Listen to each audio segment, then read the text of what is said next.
Eco-Friends! Kalian tahu bahwa Indonesia merupakan negara maritim, yaitu negara yang memiliki laut dan perairan yang sangat luas. Selain itu, Indonesia juga merupakan negara tropis, sehingga mudah untuk ditanami berbagai jenis tumbuhan. Kekayaan alam yang melimpah ini memberikan kita peluang besar untuk memanfaatkan sumber daya alam secara optimal. Namun dengan potensi besar tersebut, datang pula tanggung jawab yang besar untuk menjaga dan melestarikannya. Untuk itu, mari kita mulai perjalanan kita menjadi sahabat bumi yang lebih baik dengan memanfaatkan sumber daya alam secara optimal. Simak baik-baik ya video berikut ini, Eco-Friends.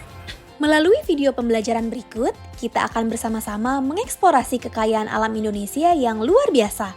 Kita akan memahami jenis-jenis sumber daya alam dan belajar cara-cara efektif untuk melestarikannya. So, tanpa berlama-lama lagi, mari kita mulai petualangan dalam mengenal dan melestarikan sumber daya alam. Tujuan pembelajaran yang Eco-Friends harus kuasai yaitu yang pertama, mengidentifikasi berbagai jenis sumber daya alam berdasarkan pengelompokannya. Yang kedua, mampu menerapkan berbagai upaya dalam melestarikan sumber daya alam di dalam kehidupan sehari-hari. Di dalam video pembelajaran ini, ada dua materi yang akan kita bahas, yaitu yang pertama, jenis-jenis sumber daya alam, yang kedua, upaya melestarikan sumber daya alam. Di dalam kehidupan sehari-hari, pastinya Eco-Friends selalu bergantung pada sumber daya alam untuk memenuhi kebutuhan kehidupan. Seperti contoh, tidak ada manusia yang dapat bertahan hidup tanpa makan dan minum. Makanan dan minuman yang Eco-Friends konsumsi setiap hari berasal dari bahan-bahan yang diperoleh dari alam loh. Oleh karena itu, bahan-bahan ini dikenal sebagai sumber daya alam. Untuk mengenal lebih lanjut, Eco-Friends harus mengetahui terlebih dahulu apa itu sumber daya alam. Sumber daya alam adalah segala sesuatu yang berasal dari alam dan dapat dimanfaatkan guna memenuhi kebutuhan hidup manusia. Jadi, sumber daya alam mencakup kekayaan alam yang ada di sekitar kita, baik itu yang hidup atau biotik, maupun yang mati atau abiotik. Bagian pertama yang akan kita bahas yaitu jenis-jenis sumber daya alam. Eco-Friends, kamu tahu bahwa sumber daya alam terdiri dari berbagai jenis loh. Jenis-jenis sumber daya alam dapat dibedakan menjadi dua, yaitu berdasarkan pembentukan dan materi. Kita bahas lebih detail yuk, Eco-Friends. Jenis sumber daya alam berdasarkan pembentukan terbagi menjadi dua. Sumber daya alam yang dapat diperbaharui. Sumber daya alam ini adalah kekayaan alam yang dapat pulih kembali secara alami dalam waktu yang relatif singkat. Sumber daya alam ini tidak akan habis selama dikelola dengan baik. Contohnya, pertama, tumbuhan dan hewan, seperti hutan, kebun, dan peternakan yang dapat menghasilkan kayu, buah-buahan, hewan ternak, dan produk lainnya secara berkelanjutan. Kedua, air, seperti air hujan, air sungai, dan air tanah yang dapat terus-menerus diperbaharui melalui siklus hidrologi. Ketiga, energi matahari, seperti tenaga matahari yang dapat dimanfaatkan tanpa batas waktu. Sumber daya alam yang tidak dapat diperbaharui. Sumber daya alam ini adalah kekayaan alam yang jumlahnya terbatas dan akan habis setelah digunakan. Pembentukannya membutuhkan waktu yang sangat lama, bahkan jutaan tahun loh Eco-Friends. Contohnya, pertama, bahan bakar fosil, seperti minyak bumi, batu bara, dan gas alam yang merupakan sisa-sisa makhluk hidup yang terkubur jutaan tahun lalu. Pembentukannya membutuhkan waktu yang sangat lama dan tidak dapat diperbaharui dalam waktu singkat. Kedua, mineral, seperti logam layaknya emas, perak, dan besi yang terbentuk melalui proses geologis yang kompleks selama jutaan tahun. Penambangan mineral dapat menyebabkan kerusakan lingkungan dan sumber daya alam ini tidak dapat diperbaharui loh Eco-Friends. Selanjutnya, jenis sumber daya alam berdasarkan materi terbagi menjadi dua. Sumber daya alam biotik atau hayati. Sumber daya alam ini adalah kekayaan alam yang berasal dari makhluk hidup. Sumber daya alam ini berkembang biak dan beradaptasi dengan lingkungannya Eco-Friends. Contohnya, pertama, hewan, seperti sapi, ayam, kambing, ikan, dan hewan lainnya yang dapat dimanfaatkan untuk bahan makanan, pakaian, dan produk lainnya. Kedua, tumbuhan, seperti hutan, kebun, dan tanaman lainnya yang menghasilkan kayu, buah-buahan, sayur-sayuran, dan produk lainnya. Ketiga, mikroorganisme, seperti bakteri, jamur, dan mikroorganisme lainnya yang berperan penting dalam ekosistem dan memiliki berbagai manfaat, seperti dalam industri farmasi dan pengolahan limbah. Sumber daya alam abiotik atau non-hayati. Sumber daya alam ini adalah kekayaan alam yang berasal dari benda mati.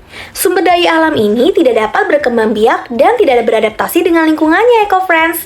Contohnya, pertama, tanah, yaitu media tumbuh bagi tanaman dan sumber mineral yang penting untuk kehidupan. Kedua, air, yaitu cairan yang penting untuk minum, irigasi, dan berbagai kebutuhan lainnya. Ketiga, barang tambang, yaitu bahan baku industri yang berasal dari perut bumi, seperti batu bara, minyak bumi, logam, dan mineral lainnya. Oh ya, eco-friends, pastinya kamu juga tahu bahwa Indonesia merupakan negara yang terbilang memiliki potensi sumber daya alam yang tinggi. Nah, potensi sumber daya alam di Indonesia terdiri dari berbagai jenis loh, yaitu hutan, tanah, air, tambang, minyak bumi, gas alam, batu bara, dan terumbu karang. Dengan potensi sumber daya alam ini, Indonesia memiliki tanggung jawab yang besar untuk mengelola sumber daya alamnya secara berkelanjutan agar dapat dinikmati oleh generasi mendatang. Bagian kedua yaitu upaya untuk melestarikan sumber daya alam. Pelestarian sumber daya alam ini merupakan upaya penting untuk mencegah penipisan atau kerusakan berlebihan terhadap sumber daya alam, sehingga alam bisa terus memberikan manfaat bagi kehidupan. Hal ini melibatkan pengelolaan bijaksana terhadap berbagai jenis sumber daya alam yang ada.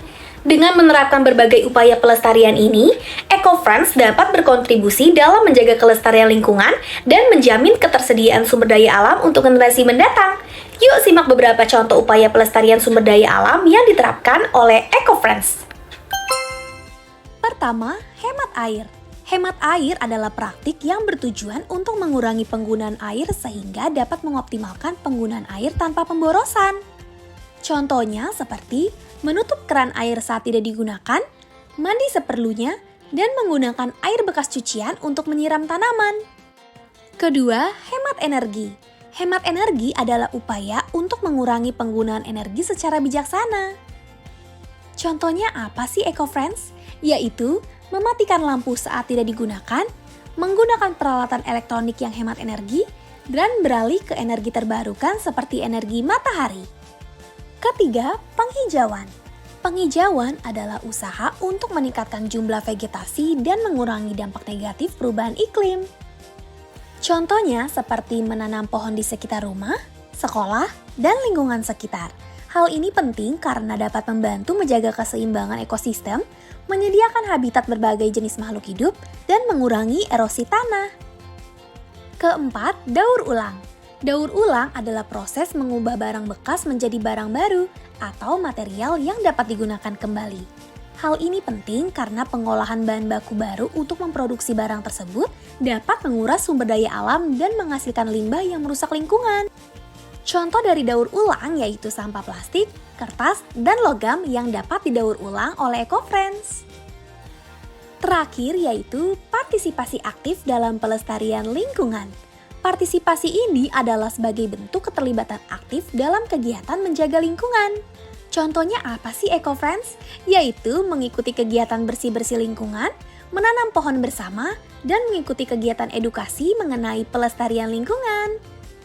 Jadi eco-friends, dengan memahami betapa beragam dan berharganya sumber daya alam Indonesia, kita memiliki tanggung jawab besar untuk menjaga dan melestarikannya. Setiap tindakan kecil seperti menghemat air, mengurangi penggunaan energi, mendaur ulang, dan menanam pohon dapat memberikan dampak positif yang besar bagi lingkungan kita. Bergabunglah dalam upaya pelestarian ini demi masa depan yang lebih hijau dan berkelanjutan. Bersama-sama, kita bisa menjaga kekayaan alam Indonesia agar tetap terlestarikan dan bermanfaat bagi generasi mendatang. Yuk mulai sekarang jadilah pahlawan lingkungan. Berikut adalah tes akhir dari video pembelajaran ini. Jangan lupa dikerjakan ya, eco-friends. Tidak hanya itu, berikut adalah daftar referensi dari video pembelajaran ini.